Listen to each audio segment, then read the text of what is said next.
The future of Taiwan is a major global concern. China views Taiwan as a part of its territory. The world watches closely for any signs of conflict.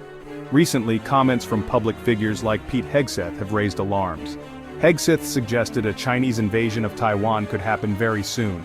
Such statements can create significant public anxiety. Is this fear justified by the facts currently on the ground, or is it perhaps an overstatement of the immediate risk that Taiwan faces today? We must ask these critical questions. We will look at the long and often tense history between China and Taiwan. We will consider Taiwan's considerable strategic importance in the world. We will also assess the military balance of power in the region. The role of the United States is, of course, crucial in this equation. Understanding this critical issue requires looking beyond just the headlines. We need to consider China's stated long-term goals regarding Taiwan. We also need to see Taiwan's own determination to defend its way of life. Let us begin this important exploration. Pete Hegseth is a recognizable figure in American media circles. He is a prominent contributor on Fox News. He is also a former U.S. Army National Guard officer.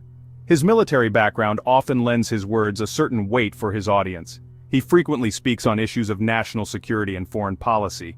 Mr. Hegseth has recently made very strong claims regarding Taiwan. He has suggested that a Chinese invasion is not just a possibility, but an imminent threat. He often points to China's ongoing military buildup as evidence. He also notes the increasingly assertive rhetoric coming from China's leader, Xi Jinping. The core of Hegseth's argument seems to be that China feels emboldened. He might believe that perceived weakness from the United States or global distractions elsewhere creates a window of opportunity for Beijing to act decisively. The timeline he implies is frequently very short, suggesting action within months or perhaps a year or two. While Pete Hegseth's military experience is noted, his current role is primarily that of a media commentator. His pronouncements might reflect a particular political viewpoint. Therefore, we must diligently compare his views with other detailed analyses and official intelligence assessments. The roots of the current China-Taiwan conflict are quite deep. They can be traced back to the Chinese Civil War. This war was fought between the nationalists, known as the Kuomintang, or KMT, and the Chinese Communist Party. After many years of intense and brutal fighting, the Communists, led by Mao Zedong, achieved victory and took control of mainland China in the year 1949. The defeated nationalist leader, Chiang Kai-shek, along with his KMT government, fled to the island of Taiwan.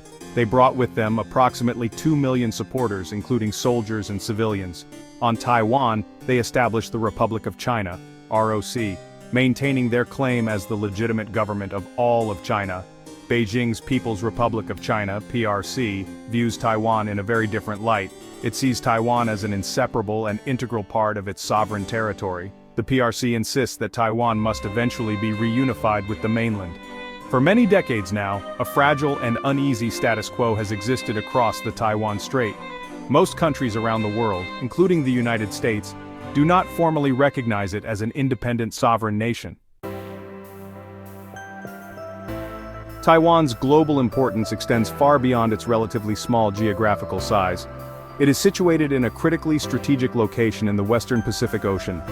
It forms a key part of what military strategists call the first island chain. Controlling Taiwan would grant China much freer access to the wider Pacific Ocean. This would have enormous military and strategic implications for the entire region. Economically, Taiwan is a true powerhouse, especially in high technology. It is a world leader in the advanced technology sector. Most importantly, it absolutely dominates the global semiconductor manufacturing industry. Taiwanese companies, most notably Taiwan Semiconductor Manufacturing Company, TSMC, are vital to the world. They produce the vast majority of the world's most advanced microchips. A military conflict over Taiwan would severely disrupt the entire global economy. The supply of essential semiconductors would almost certainly be choked off.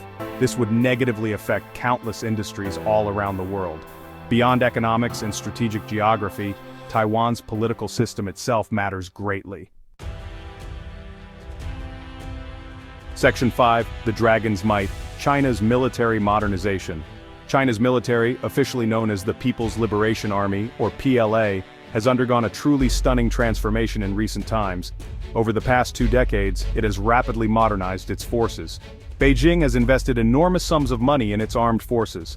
The clear goal is to build a military that is capable of fighting and winning wars in the modern era. This explicitly includes the ability to project power far beyond China's own borders. The focus on Taiwan within this modernization is undeniable. The PLA Navy, or Plan, is now the world's largest naval force by the sheer number of ships it possesses. It has commissioned new aircraft carriers, advanced destroyers, and modern submarines. The PLA Air Force, or PLAF, has also been upgraded significantly with advanced fighter jets, including domestically produced stealth aircraft. Furthermore, China has developed a formidable and diverse arsenal of missiles. These include short, medium, and long-range ballistic missiles and cruise missiles. China has also placed a strong emphasis on developing capabilities for a large-scale amphibious invasion.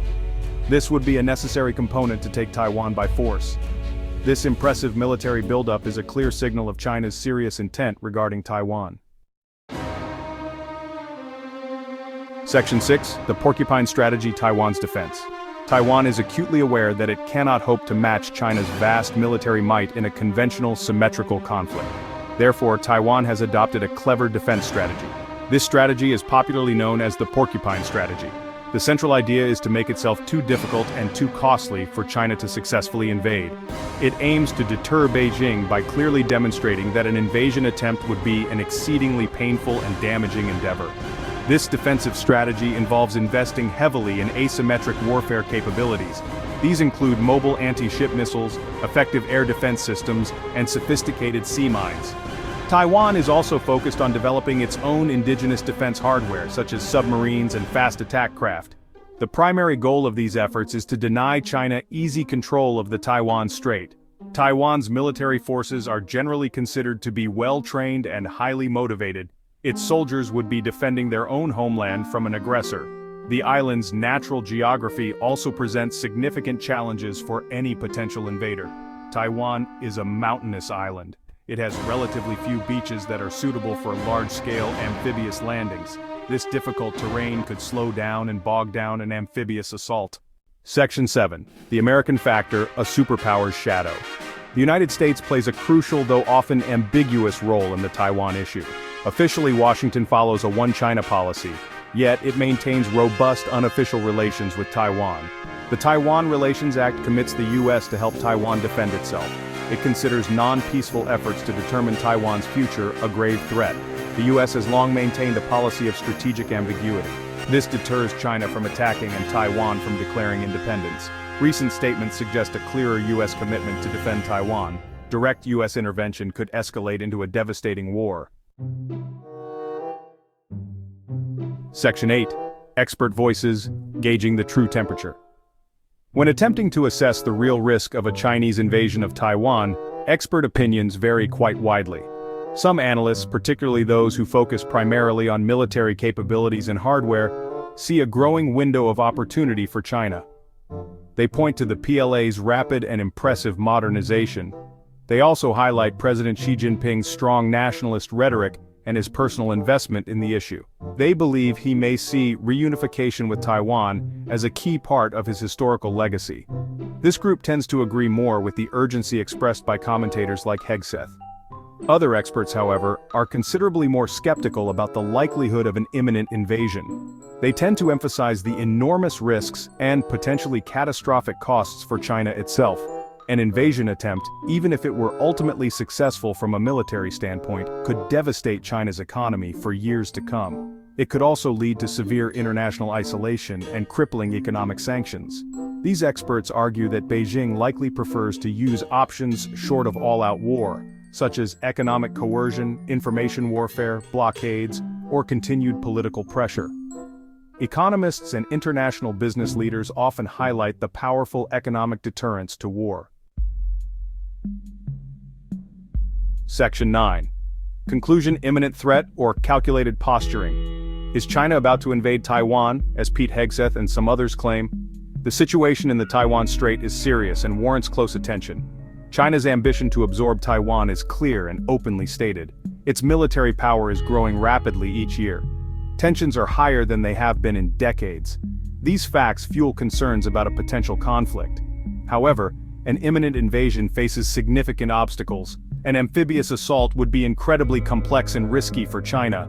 The potential human, economic, and geopolitical costs would be staggering. Taiwan is actively strengthening its defenses. Its Porcupine Strategy aims to make any invasion attempt a Pyrrhic victory. The role of the United States and other key international actors serves as a significant deterrent. The prospect of American intervention and severe international condemnation weighs heavily on Beijing's strategic calculations. Most experts suggest that while China is preparing for such a contingency, an immediate full-scale invasion is not its preferred path forward. In conclusion, while constant vigilance is essential, claims of an imminent invasion should be treated with caution. The long-term risk of conflict is real and should not be dismissed.